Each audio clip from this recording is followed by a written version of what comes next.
ગુજરાતમાં ખેડૂતોના પડતર પ્રશ્નોને લઈને ફરી એકવાર આંદોલનના ભણકારા વાગી રહ્યા છે. ગુજરાત કિસાન સમિતિના નેજા હેઠળ રાજ્યભરમાંથી મોટી સંખ્યામાં ખેડૂતો પોતાના ટ્રેક્ટર અને હળ સાથે ગાંધીનગર તરફ કૂચ કરી રહ્યા છે. ખેતરોમાંથી પસાર થતી હાઈ ટેન્શન વીજલાઇનના થાંભલાના વળતર અને અન્ય પ્રશ્નો મુદ્દે હવે રાજકારણ પણ જોરદાર ગરમાયું છે. આ ખેડૂત આંદોલનને લઈને કોંગ્રેસ પણ મેદાને આવી છે.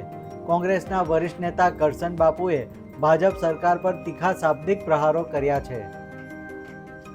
સરકારે ખેડૂતોને આપઘાત કરવા માટે મજબૂર કર્યા છે. સરકારે ખેડૂતોને લૂંટી લીધા છે. સરકારે પોતાના સ્વાર્થ એટલે કે મત લઈને ખેડૂતોને રેઢા મૂકી દીધા છે.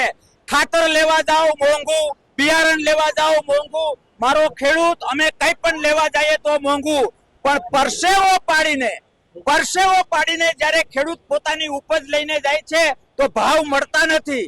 ખેડૂત નો સૌથી મોટો વર્તમાનમાં કોઈ દુશ્મન હોય તો આ ભાજપ સરકારની કુનીતિઓ છે, ગુજરાત સરકારની કુનીતિઓ છે.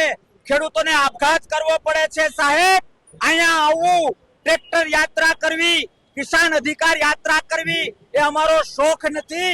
આ સરકારે અમને મજબૂર કર્યા છે. એટલા માટે અમે હજારોની સંખ્યામાં ટ્રેક્ટરો લઈને આવ્યા છીએ.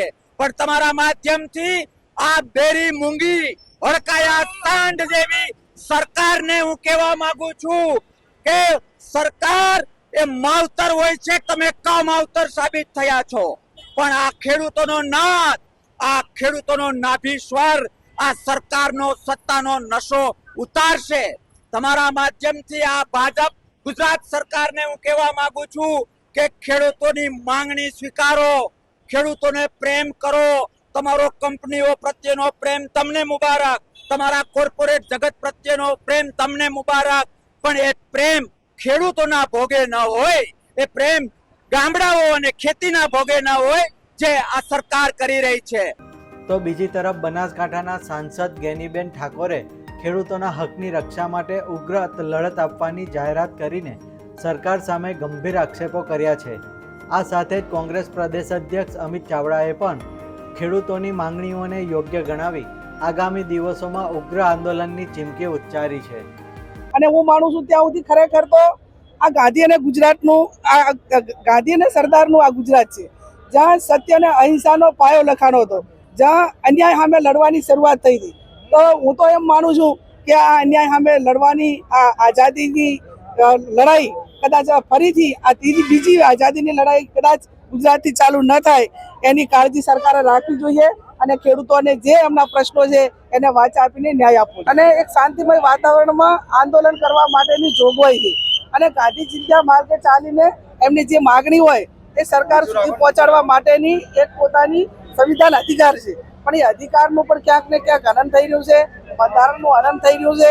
અને તમે લાંબા સમય સુધી આ રીતે ખેડૂતોને, તમામ લોકોને જેને પણ અન્યાય થાય છે એને દબાવવાના પ્રયત્નો કરશો તો આવનાર સમયની અંદર આ નેપાળવાળી થવામાં હવે વાર નથી.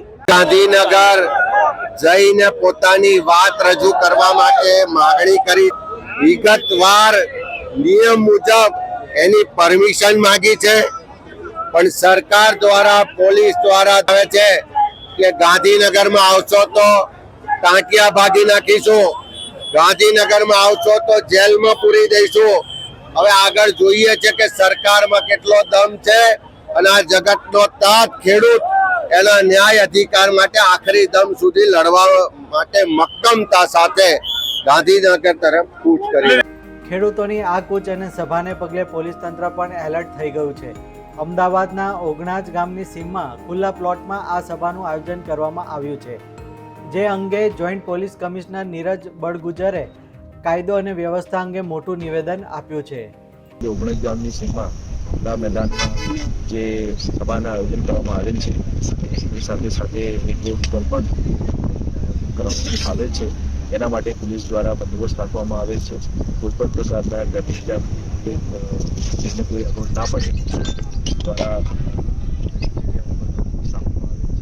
અને શાંતિપૂર્વક એ સભા થાય અને નિષ્ફળ થાય એના માટે આગેવાનો સાથે પણ કરવામાં આવે છે.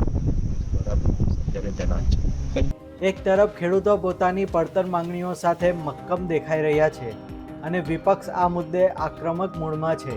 ત્યારે જોવાનું એ રહેશે કે સરકાર આ મામલે શું વલણ અપનાવે છે.